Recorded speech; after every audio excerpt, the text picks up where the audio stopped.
오늘 본문 말씀은 우리가 신앙생활을 하면서 굉장히 자주 듣게 되는 말씀입니다. 진리를 알지니 진리가 너희를 자유케 하리라. 아마 여기 계신 성도님들께서도 신앙생활을 하시면서 한 번쯤은, 아마 그보다 더 많이, 더 자주 들어보셨을 것입니다.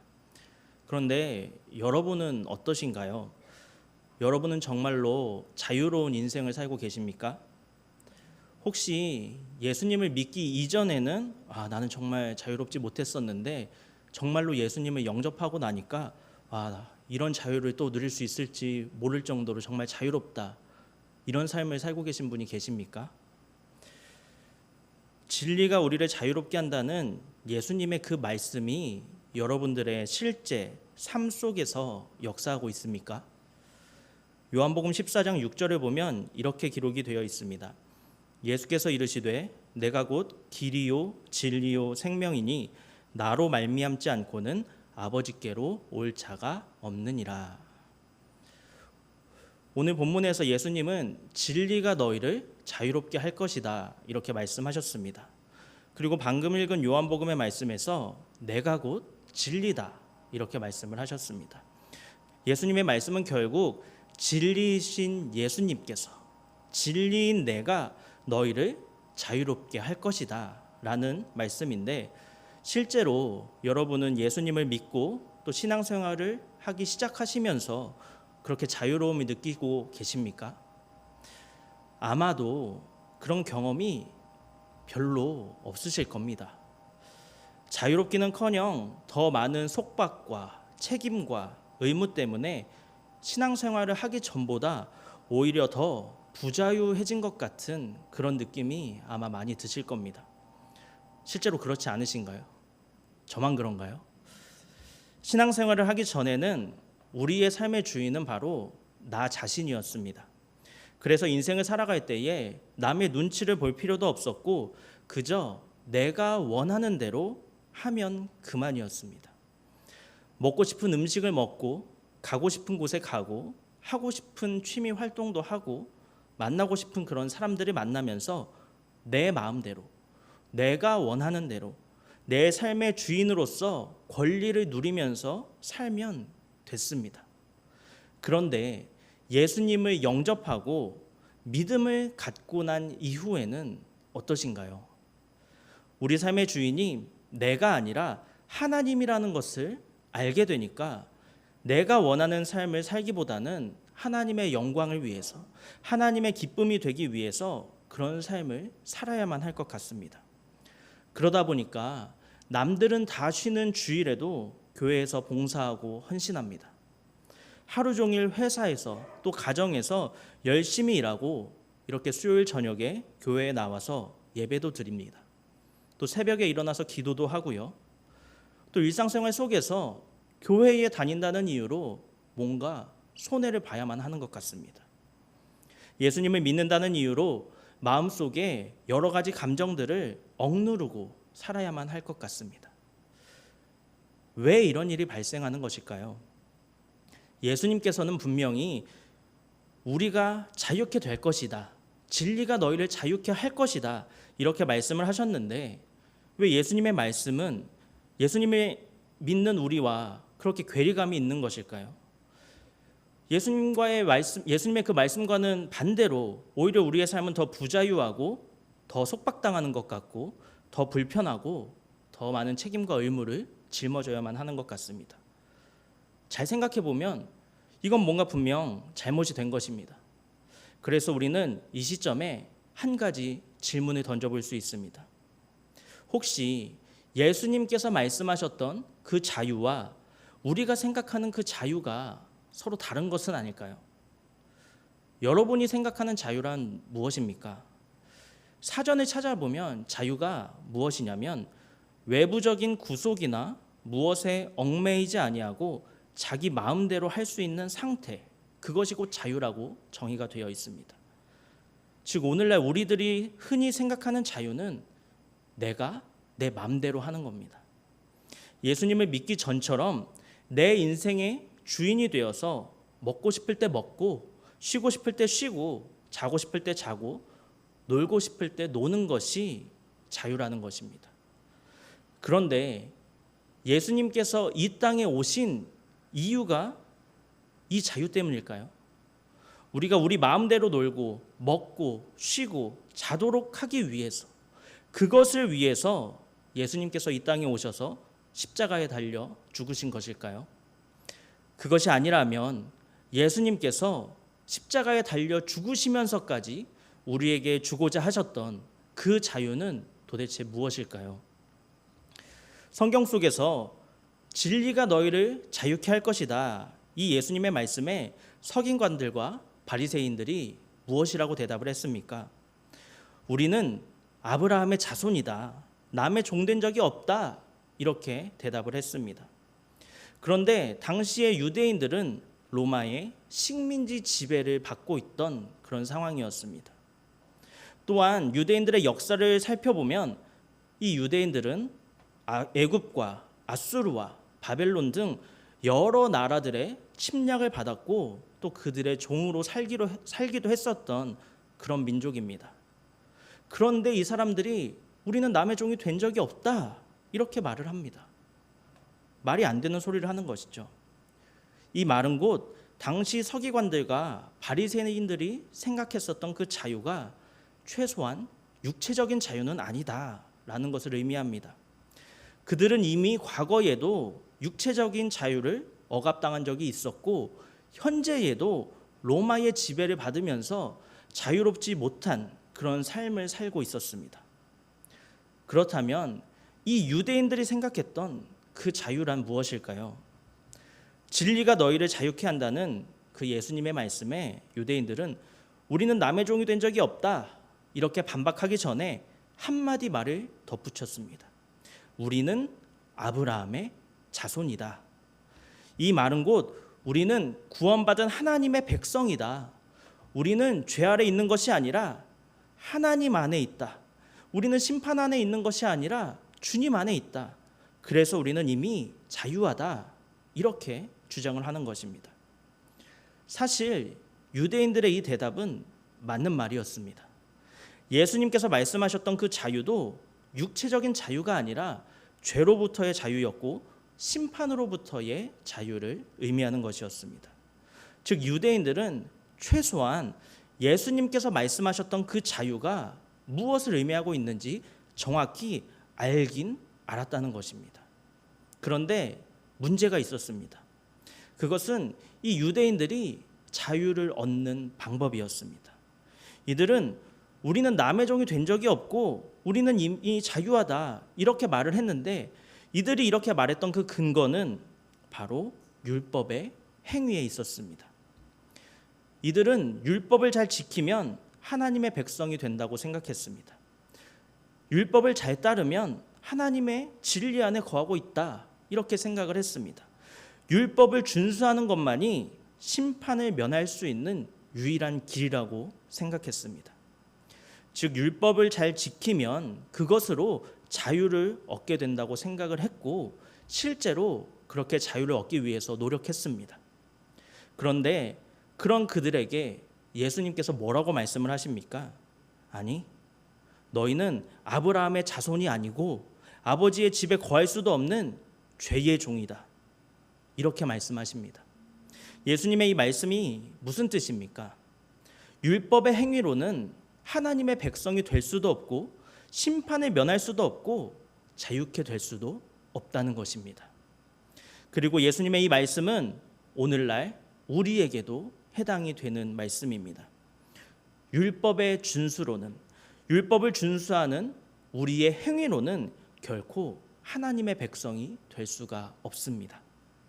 주일 성수를 하고 교사나 임원이나 또 이런저런 모양으로 봉사하고 헌신한다고 해도 그 봉사와 헌신은 우리의 구원을 보장해 줄 수도 없고 또 우리가 하나님의 자녀라는 사실을 증거할 수도 없습니다. 그렇다면 우리가 무엇을 어떻게 해야 진리 안에 거할 수가 있고 또 무엇을 어떻게 해야 결국 자유케 될 수가 있는 것일까요? 구약의 창세기를 보면 아담과 하와가 선악과를 따먹는 사건이 등장을 합니다. 하나님은 이들에게 에덴 동산의 모든 것을 다 허락하셨지만 단 하나, 선악과를 따먹으면 죽게 될 것이라고 말씀하셨습니다. 그런데 뱀이 찾아와서 아담과 하와를 어떻게 유혹했습니까? 너희는 절대 죽지 않는다. 오히려 너희의 눈이 밝아져서 하나님과 같이 되고 너희 스스로 선과 악을 판단하게 될 것이라고 유혹했습니다. 이 말은 곧 너희가 선악과를 먹기만 하면 더 이상 하나님이 필요 없게 된다, 이 말입니다. 하나님의 가르침도, 하나님의 가치관도, 하나님의 뜻과 계획도, 하나님의 말씀도 모두 다 필요 없이 너희가 스스로 판단하고 스스로 생각하고 누구의 간섭도 없이 살아갈 수가 있게 된다는 것입니다. 어떻습니까? 뱀의 이 이야기가 어디서 많이 들어본 그런 이야기 같지 않으십니까? 뱀의 이 유혹은 오늘날 우리가 생각하는 자유, 누구의 간섭도 없이 나 스스로가 내 삶의 주인이 되어서 내 마음대로 살 수 있다는 그 자유와 너무나도 닮아 있습니다. 그렇습니다. 오늘날 세상은 에덴 동산에서 아담과 하와를 타락시켰던 그 뱀의 유혹처럼 오늘날 우리에게 자유라는 이름의 선악과를 따먹으라며 유혹하고 있는 것입니다. 그런데 이것이 정말 자유일까요? 그렇지 않습니다. 하나님은 선악과를 먹게 되면 죽게 된다고 말씀하셨습니다. 그리고 실제로 선악과를 따먹었던 아담과 하와는 저주를 받고 에덴 동산에서 쫓겨나게 되었습니다. 이게 과연 자유의 결과일까요? 아담과 하와는 뱀의 유혹에 넘어가서 선악과를 따먹는 그 순간 이미 하나님의 말씀을 거역했고 마귀의 말에 복종을 했습니다. 이처럼 하나님의 말씀을 거부하는 것은 곧 마귀의 말을 듣는 것과 같습니다. 그래서 진리이신 하나님을 거부했고 진리이신 예수님을 거부했었던 이 유대인들이 스스로는 아브라함의 자손이라고 그렇게 생각했지만 예수님께서는 그들이 아브라함의 자손이 아니라 죄의 종이라고 말씀을 하셨던 것입니다. 진리이신 예수님을 거부하는 그 자체가 이미 마귀의 말을 듣는 것이었고 그 마귀의 말을 듣는다는 것은 곧 마귀의 종이라는 사실이기 때문입니다. 그렇다면 진리를 알지니 진리가 너희를 자유케 한다는 예수님의 이 말씀은 결국 무엇을 뜻하는 것일까요? 첫째로 우리가 생각하는 자유처럼 우리가 우리 마음대로 살아가는 삶은 결코 참된 자유가 아니라는 사실입니다. 오히려 우리 마음대로 살아가는 삶은 곧 죄를 범하면서 죄의 종으로 살아가는 삶이고 이러한 삶의 결과는 결국 하나님의 나라에서 저주를 받고 내쫓김을 당하여 죽음에 이르게 된다는 것입니다. 둘째로 하나님의 말씀, 즉 하나님의 진리 안에 거하는 것은 결코 속박이 아니라는 것입니다. 오히려 우리가 하나님의 말씀 안에 거하고 하나님의 진리 안에 거하는 것이 진정하고 참된 자유라는 사실을 믿으시기 바랍니다. 세상 사람들의 시선으로 보았을 때 우리의 삶은 정말 부자유한 것처럼 보일 겁니다. 주일 아침부터 일찍 일어나는 수고와 피곤함을 감수해야 하고 하나님의 말씀대로 살기 위해서 애써야 하고 또 그 말씀대로 살아가려면 우리가 포기해야 하는 것이 또 희생해야 하는 것이 굉장히 많기 때문입니다. 하지만 이 세상의 눈으로 볼 때에는 부자유한 것처럼 보이는 그러한 삶이 역설적으로 참된 자유라는 사실을 믿으시기 바랍니다. 우리가 하나님의 말씀 안에 거하고 하나님께 매여서 살아갈 때에 우리는 죽음에 이르는 것이 아니라 하나님의 백성으로서 이 땅을 살아갈 수가 있습니다. 예를 들어 보겠습니다. 벌써 시간이 많이 지났는데 얼마 전에 교회에서 정규회 운동회를 하지 않았습니까? 즐거우셨죠?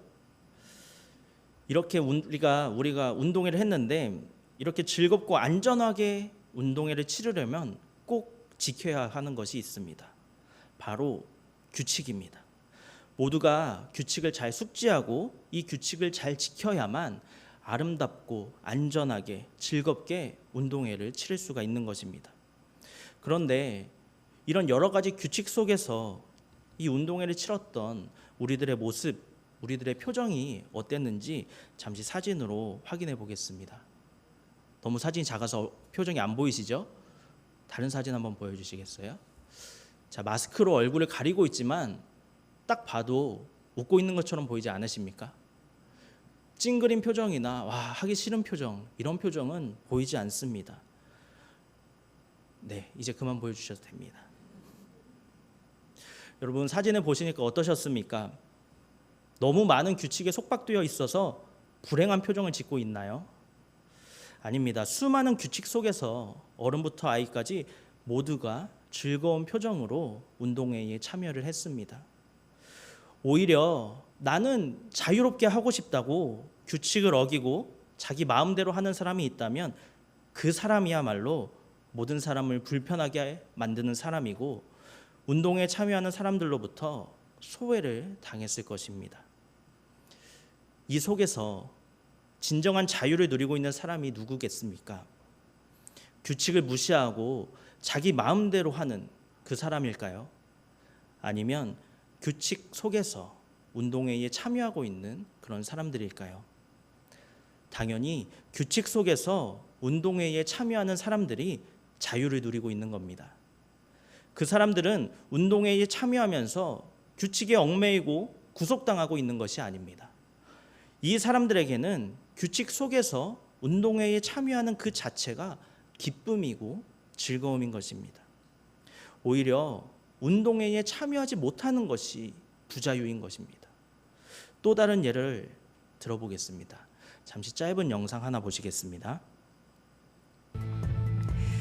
중국의 사파리 공원인데요. 차에서 내린 여성을 옆에 갑자기 호랑이가 나타나더니요. 순식간에 물고 사라집니다. 이게 어찌된 일인가 보니까 차 안에서의 말다툼이 화근이었습니다. 남녀가 싸우다가 화가 난 여성이 홧김에 차에서 내렸는데 그새 호랑이가 물고 간 겁니다. 결국 여성은 숨진 채 발견됐고 뒤쫓아간 사람도 크게 다쳤다고 하네요. 남녀 관람객은 왜 하필 사파리 공원에서 싸운 건지 그리고 왜 하필 차에서 내린 건지 저 모든 상황이 참 안타깝게 느껴집니다.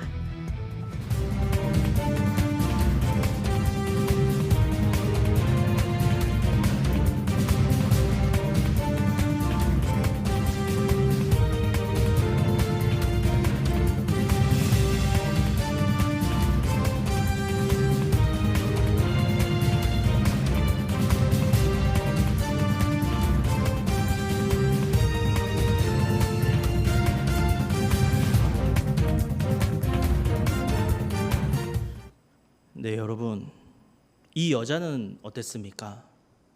분명 사파리로 들어갈 때에 모든 규칙에 대해서 숙지를 하고 있었을 겁니다. 그런데 너무 화가 난 나머지 그 모든 규칙을 무시해 버렸습니다. 그 규칙이 나를 보호하고 그 규칙이 있기에 내가 안전하고 편안하게 사파리를 관람할 수가 있는 것인데 화가 난다는 이유로 그 규칙을 무시했더니 돌이킬 수 없는 결과를 맞게 되었습니다. 사랑하는 성도 여러분, 이것이 바로 우리가 진리 안에 거해야 하는 이유입니다. 이 진리가 어찌 보면 우리를 속박하는 것처럼 보이기도 하고 우리를 불편하게 만드는 것처럼 생각되기도 합니다. 하지만 이 진리 안에 거할 때에 우리가 비로소 안전할 수가 있습니다. 이 진리는 하나님의 말씀은 우리를 지키는 울타리이기 때문입니다. 이 울타리 안에 거할 때에 우리의 안전이 보장될 수가 있습니다. 안전이 보장되지 않는 곳에서는 어느 누구도 자유로운 삶을 살 수가 없습니다. 러시아와 우크라이나의 전쟁을 한번 생각해 보십시오. 안전이 지켜지지가 않고 언제 죽어도 이상하지 않는 그 전쟁 속에서 어느 누가 안전하고 평안하고 자유롭고 행복하게 살 수가 있겠습니까? 안전이 보장되지 않는 곳에는 자유도 평안도 행복도 존재할 수가 없습니다. 그곳에는 공포와 불안과 슬픔밖에는 없습니다. 그러므로 우리는 참된 자유와 평안과 행복을 누리기 위해서 우리의 안전을 지켜주시는 진리의 울타리가 되신 주님 안에 거해야 하는 것입니다. 주님 안에서만 자유도 평안도, 행복도 누릴 수 있습니다. 바라기는 말씀 안에서, 진리 안에서, 또 주님 안에서 구속과 속박이 아니라 참된 자유를 누리며 살아가시는 저와 여러분이 되시기를 바랍니다. 함께 기도하겠습니다.